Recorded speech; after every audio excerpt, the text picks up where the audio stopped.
இப்பொழுது இந்திய ஏவுகணை நாயகன் பற்றி பேச போகிறேன். அவர் யார் உங்களுக்கு தெரியுமா? அவர்தான் டாக்டர் ஏபிஜே அப்துல் கலாம். அவர் தமிழ்நாட்டில் உள்ள ராமேஸ்வரத்தில் அக்டோபர் 15 1931 பிறந்தார். அவர் ஏழ்மையான குடும்பத்தில் பிறந்ததால செய்தித்தாள் விநியோகிக்கும் வேலையெல்லாம் பார்த்திருக்காரு. அவர் திருச்சியில் செயின்ட் ஜோசப் கல்லூரியில் இயற்பியலும், மெட்ராஸ் தொழில்நுட்ப கல்லூரியில் விண்வெளி பொறியியல் படித்தார். அவர் ISRO மற்றும் DRDOவில் தலைவராக பணியாற்றினார். அவர் 11வது குடியரசுத் தலைவராக பணியாற்றினார்.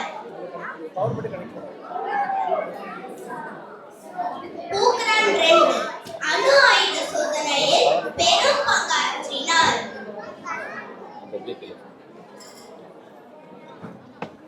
அவர் வாங்கிய விருதுகள் தான் பத்மபூஷன், பத்மவிபூஷன், பாரத ரத்னா, இந்த மாதிரி ஏகப்பட்ட விருதுகளை வாங்கியிருக்காரு.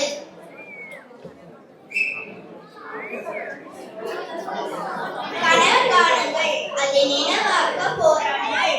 அவர் மாணவர்களுக்கு கொடுத்த அறிவுரை. அவர் அக்னி சிறுகுகள், இந்தியா 2020, இந்த மாதிரி ஏகப்பட்ட நூல்கள் எழுதியிருக்காரு. You are going to rock?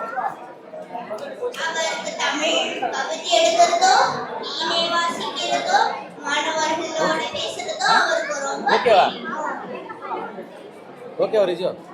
July 27, 2015 ஷீலாவில் மாணவர்களோட பேசிக்கிட்டு இருக்கும்போது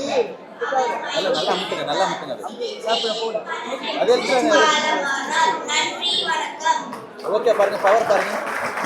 சிறப்பாக பேசிய